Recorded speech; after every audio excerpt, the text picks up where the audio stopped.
How to repost story on Instagram if not tagged.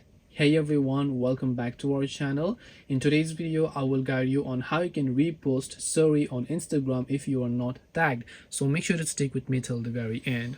So if you open the Instagram application that you can find over here. Now, if someone had actually tagged you, you would get the notification in the DMs tab, and then if you tap on it, you should be able to add the story directly onto your own story. But if you're not tagged in a certain story and then you would like to reshare or repost that story, what do you do in that case? So if you want to reshare or repost that story, the only option you have is to simply go ahead and then basically take a screenshot of that story. That is the only way. And if it's a video, you can take a screen recording, whatever else you prefer.